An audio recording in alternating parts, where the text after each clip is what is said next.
Hello, it's Pinay Life in the Philippines. So, ayan guys, ito po ngayon ang latest update ng ating channel. So, ayan po, pang 90s na po namin sa tupad. So, ang ating activity ngayon ay sinusunog po namin ang walang katapusang basura. At yan po ang aking mga kasama. Ang iba ay senior na mga kusog kaayo. At sila guys, iba nandoon din, nagwawalis. At malapit na po naming matapos ang aming pupustit. Ayan, so clearing na po namin ang mga basura sa 9 days. Sa 9 days at yung iba nagwawalis. Kami naman ay ng basura. At yung mga boys naman ay gumagawa po ng compostit. So malapit na po kaming matapos. Pang 9 days na po namin today. So tomorrow ay katapusan na po namin. Kailangan matapos na po namin ang aming compostit. Salamat! Ito din po ay isa sa aming mga nagawa sa aming gardening at saka planting. So yan ang aming mga activities from 19 to 29. Ito po ang aming gardening. May garden po kami. Yan guys. Tapos, yung aming drainage, ang naginawa, ayan. Ito guys. Simula dito. Papunta po yan dito sa likod. So, mayroon na naman pong dumi guys.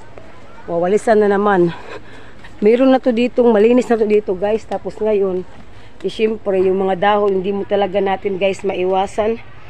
Talagang mahuhulog siya kahit malinis na. So, yan, mga bago na naman po ito guys. So, yan po ang mga nagawa natin sa ating 9 days na tupad. Ayan, dito. So, dito walang dahon kasi sa unahan guys. Wala pong dahon dahil, ano guys, tawag nito, wala pong dahon dyan dahil wala pong mga kahoy-kahoy. So, ayan, malinis po dyan guys. Punta tayo sa likod. I-check natin yung ating mga previous activities na nagawa natin. Ayan. Ito po, guys. Diba yung drainage? Okay na, guys. Dumaloy na po talaga ang tubig, guys. Active na po ang ating drainage. So, yung gagawin natin ay nanghihingi tayo ng tulong sa munisipyo para po sa my goodness, ang hirap dito, guys. Pakita ko. My God. Yan para po sa semento at hollow blocks. Ayan. Dito guys. So, okay na po siya so far. Yan. So, i-check natin ang uli ang likod guys. So, malinis na po yan doon.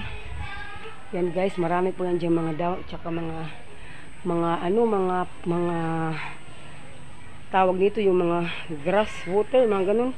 Dahon-dahon na mga ano yan dyan guys. Talagang madumi.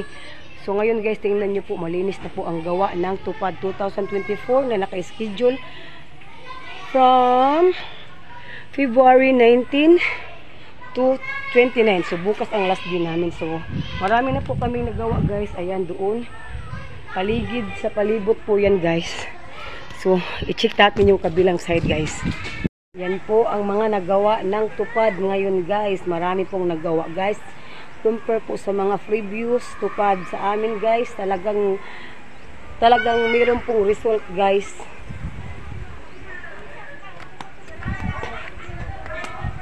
May pirma pa pagkalo si Lito dito dai. Oo. Ada yata kay Lito. Ada. Guys, so ayan guys, so malinis na po ang entrance ng aming school. Ayan po ang ito po sa entrance ng Villa Cornejo Elementary School. Ayan guys, dito guys, marami din yung dating mga dumis. Ngayon, malinis na po siya guys. Ayan po, malinis na po. Yan po yung kunik doon sa likod na binidyo ko kanina guys. Malinis na rin po at saka dito. Dito malinis na at saka dito sa other side. Ayan. Malinis na rin po dito guys. Ayan. Malinis pa rin po dito guys. Marami yan dahon-dahon noon pero ngayon okay na po guys.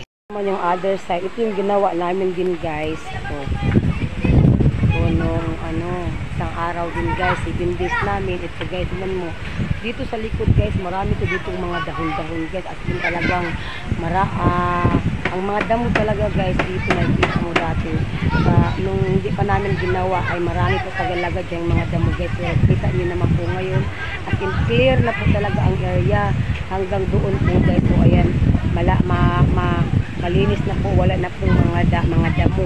At in clear na po guys, maliban na lang sa mga dahon. Ngayon na po talaga din yung mga dahon. Hindi natin maiwasan yung dahon dahil maraming mga puno nga. So, i-continue na lang po yan ang pagwalis ng mga teacher. So, hanggang bukas na lang po ang aming pagtatrabaho dito guys. So, ayan po ang aming documentation dahil hindi po tayo magpapahuli para meron din po tayong record na totoo po tayong nagtrabaho ng maayos sa tupa dahil syempre paghirapan din po natin yung ating makukuhang sweldo, hindi lang po dahil sa gobyerno ito, dahil ang iba guys dati hindi po talaga sa nagtatrabaho ng maayos. So this time guys, nakikita po natin ang improvement ng Villa Cornejo Elementary School sa tupad ng mga tingog at doli.